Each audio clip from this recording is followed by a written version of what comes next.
उनके बारे में यहाँ इस चौथी गाथा में चला विरधि सत्यम अदत्त परिवज्जणम च बम्भम च।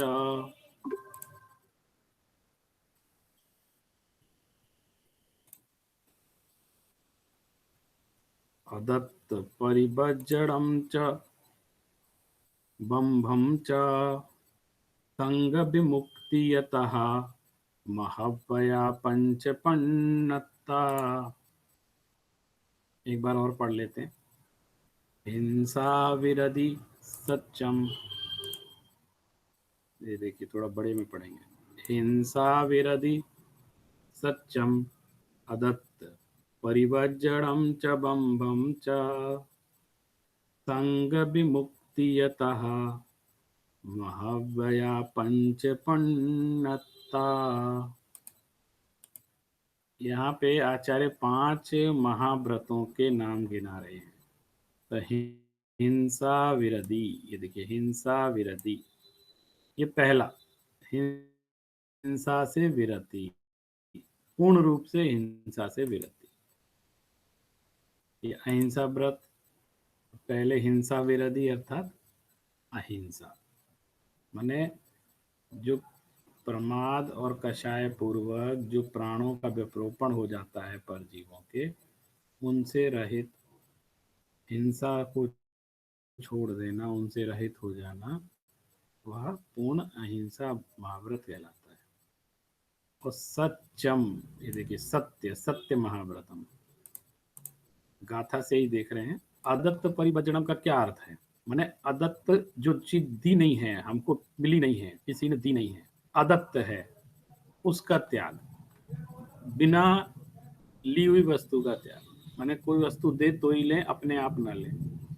तो अदत्त परिवज्जनम, जो मुनिराज होते हैं उनके अचौर्य व्रत कैसे होता है कि कोई भी बिना दी हुई चीज हम नहीं लेंगे अपने आप, और अगर ऐसा करते हैं तो उसमें दोष आता है, चोरी का दोष आता है। तो उसका त्याग, अदत्त वस्तु का त्याग, यानी अचौर्य व्रत। तो पहले अहिंसा व्रत हो गया, फिर सत्य महाव्रत हो गया, फिर अचौर्य महाव्रत हो गया, फिर है ये देखिए बम भम च। बम भम च माने होता है और, बम भम माने ब्रह्मचर्यम। तो 4 व्रत हो गए ना, हिंसा, सत्य, अचौर्य और ब्रह्मचर्य। अहिंसा, सत्य, अचौर्य और ब्रह्मचर्य, ये 4 हो गए। फिर कह रहे हैं संग विमुक्ति। संग विमुक्ति शब्द का क्या अर्थ है? अपरिग्रह, माने किसी भी तरह का कोई भी अंतरंग बहिरंग परिग्रह ना रखना। तो इसको बोलते हैं, परिग्रह की जो पुरानी शब्दावली है अपरिग्रह की, वो है संग विमुक्ति, हर तरह के संग से विमुक्त हो जाना।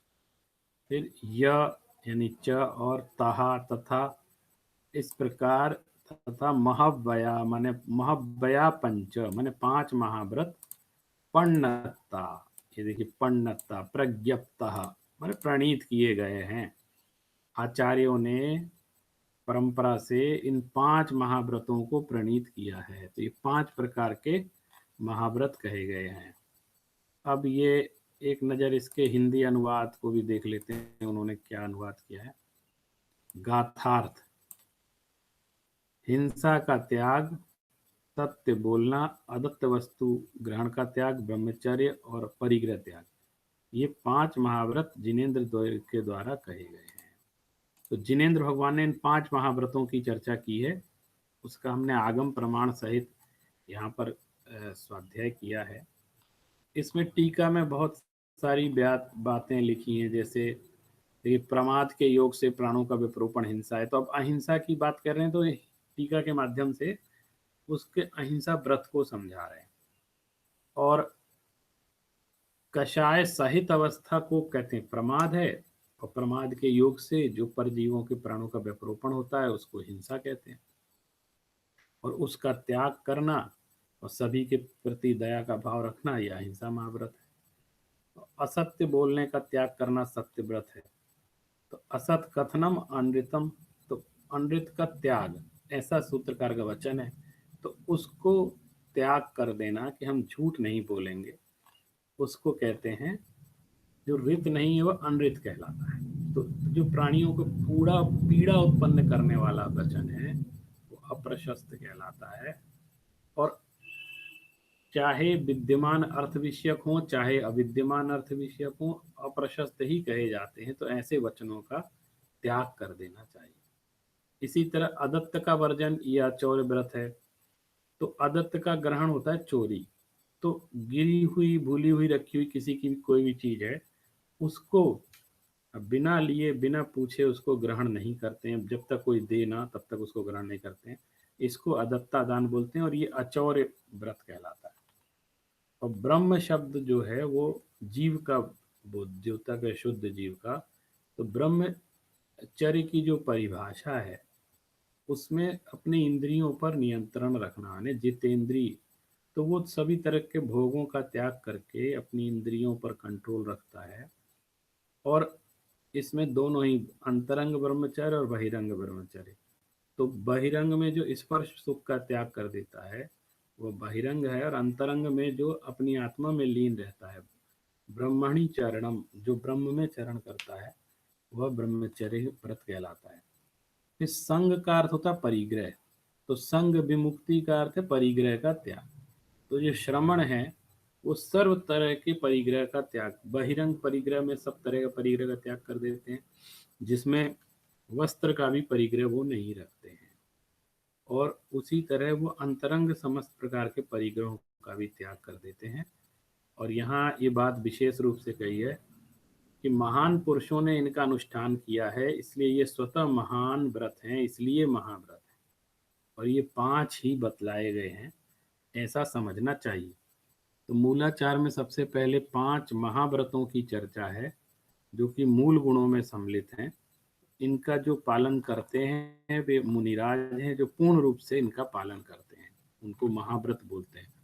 और यही व्रत जब आंशिक रूप से पालन किए जाते हैं तो ये अणुव्रत कहलाते हैं, और वह श्रावकाचार के अंतर्गत आते हैं। तो इस तरह से हमने आज एक ही गाथा को लिया थोड़े समय में, और उनकी मूल गाथा को देखते हुए हमने 5 व्रतों के स्वरूप को समझा है, और उसको टीका की तरफ भी हमने देखा। तो ऐसे सहज संक्षेप में सरल तरीके से हम मूलाचार ग्रंथ के पहले अधिकार का स्वाध्याय कर रहे हैं। और आगे भी आप आगे की गाथाओं को इसी तरह सुनेंगे तो थोड़े समय में एक नई गाथा पढ़ने को मिलेगी, और हमारे जो आचार्यों ने तत्व का प्रतिपादन किया है उसको समझने का हमको अवसर प्राप्त होगा।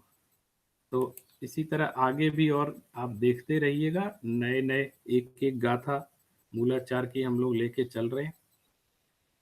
और आप चाहें तो इसको सब्सक्राइब कर लें, इस चैनल को। इस पर इसी तरह आगे और भी दर्शन अध्यात्म से संबंधित ग्रंथों का पठन पाठन और व्याख्यान आदि होते रहेंगे। बहुत बहुत धन्यवाद।